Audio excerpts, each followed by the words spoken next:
Guys, তো আজকে আরেকটা ভিডিও করবো না ভেবেছিলাম। তো এতদিন অবধি অন্তরীপের বেশ কিছু বই আমি কালেকশান করলাম। অন্তরীপের প্রথম বেরিয়েছিল, তোমাদের আরেকবার দেখাই যারা দেখোনি, মৃত্যুভূমি। এটা একটাই বই, শুধু কভারটার এদিক ওদিক দুর্দান্ত গল্প করেছে। প্রথমটা আমার খুব ভালো লেগেছিলো, স্টার্টিং খুব ভালো হয়েছে, ইন্ট্রোডিউস ভালো দিয়েছে, খুব সুন্দর গ্লসি পেপারে বই। এটা একটু ভ্যারিয়েন্ট কভারটার খালি এদিক ওদিক, বাকি সব এক। তারপরে বইটার সেকেন্ড পার্ট যখন নিলাম কিছুদিন আগে, অতি জঘন্য করে দিয়েছে। ঠিক আছে, তোমাকে আগেও ভিডিওটা তো বলেছি। ঠিক আছে, দেখো পেজ কোয়ালিটি কমিয়ে দিয়েছে, পাতার কোয়ালিটি কমিয়ে দিয়েছে, ঠিক আছে, দাম কমিয়ে দিয়েছে অবশ্যই, ঠিক আছে, তার সাথে একটা সুন্দর গালাগাল এখানে ঢুকিয়ে দিয়েছে। ঠিক আছে, গালাগালটা দেওয়াটা সব জায়গাতেই মনে হয় এদের বাধ্যতামূলক। আমি ওই জন্যই আর একবার ভিডিওটা করলাম, কিন্তু এইভাবে এই গল্পটা মৃত্যুভূমি কী কারণে হলো সেইটা না দেখিয়ে এখানে খালি ওটা অন্যরকম দেখিয়ে ব্যাস লড়াই হচ্ছে মানে জাস্ট। কিন্তু এইভাবে কি এর বই থাকবে? তোমাদের কি মনে হয়? আর একটা বই নিয়েছিলাম ক্যারাভান, এখানেও তাই। এরা কোত্থেকে ইয়ারলি ড্রিমসে নিয়ে এলো, হ্যাঁ, না ভাষা ভালো, আর হ্যাঁ কে অনুবাদ করেছে আমি জানি না। ঠিক আছে, আমি মানে এই বইটা আমার মোটেও ভালো লাগেনি। এটা বাস নাকি মহাকাব্য বেরিয়েছে, এতেও গালাগাল আছে।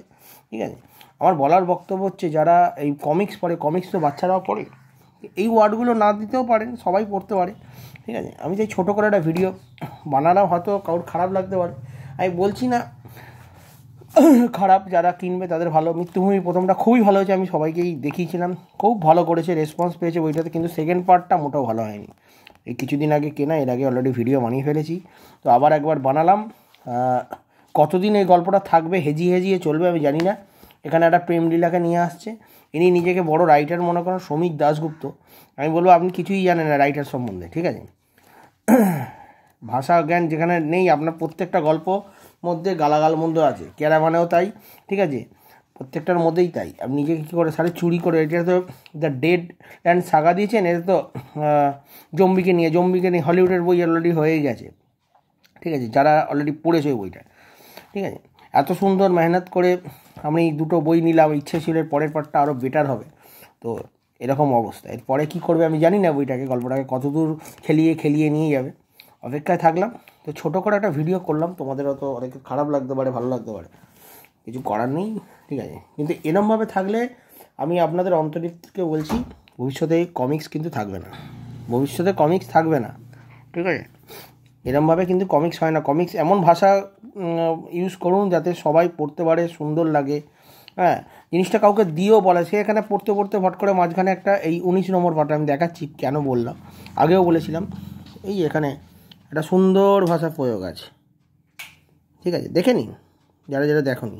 ঠিক আছে, এটা তো কেউ যদি বাচ্চা পড়তে এই জায়গাটা এলো, তাহলে তার কেমন লাগবে? এটা খুব ভালো জিনিস। এবার আপনাদের ব্যাপার, যারা পড়বেন, খারাপ না ভালো কেনার তাদের ব্যাপার। ঠিক আছে, এই তুমিটা খুব সুন্দর অনুবাদ ছিল। এটা সেকেন্ড পার্ট যেটা সেরকম যে ভালো হয়নি। ক্যারাভানেরও তাই, ক্যারাভান তো আমার একদমই ভালো লাগেনি, যারা কেন এর মধ্যেও গালাগাল আছে। এটা বই হয়েছে, হ্যাঁ, এটা শুধু চকচকে করলেই হয়ে যাবে।